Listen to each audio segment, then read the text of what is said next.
I used to think love was about giving everything away. I thought that if I poured myself into someone else, if I made their happiness my mission, I'd finally feel whole. I believed that love meant self-sacrifice, that the more I gave, the more I'd be loved in return. My time, my energy, even my dreams, just to keep someone else happy. I'd cancel plans, skip meals, and silence my own needs, all in the hope that I'd be enough for them. I thought that was what love demanded, to put myself last, to always say yes, to never complain. I didn't realize I was making myself small for someone who only saw me as convenient, not as someone to cherish.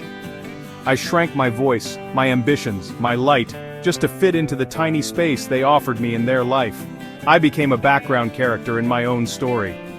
It took me a long time to admit it. I kept telling myself it was just a rough patch, that things would get better if I tried harder, loved harder, gave more. But deep down, I knew something was wrong. There's this quiet ache when you realize you're more of an option than a priority. It's a slow, sinking feeling, like watching yourself fade into the background while someone else's needs always come first.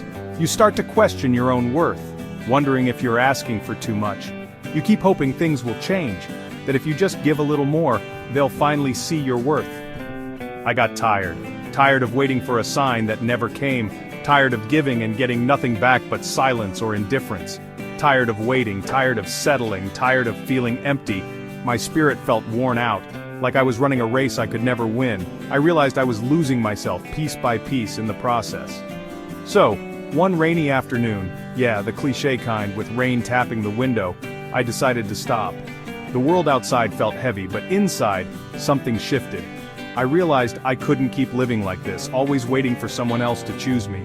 I stopped apologizing for my needs. I stopped shrinking myself to fit into someone else's comfort zone.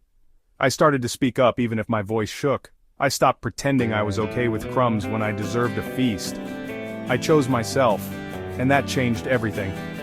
It wasn't easy. The first steps felt awkward, like learning to walk again after years of crawling. There were lonely nights, doubts, and the urge to go back to what was familiar, even if it hurt. I missed the comfort of routine, even if that routine was painful. Sometimes the silence felt louder than any argument, but I kept reminding myself, real love starts with self-respect. I wrote it down, I said it out loud, I tried to believe it even when it felt impossible. I learned that loving myself wasn't selfish, it was necessary. If I couldn't honor my own heart, how could I expect anyone else to? Slowly, things shifted. I started to see glimpses of the person I used to be and the person I wanted to become. I set boundaries, awkward at first but freeing. Saying no felt strange, but it was like opening a window and letting fresh air in.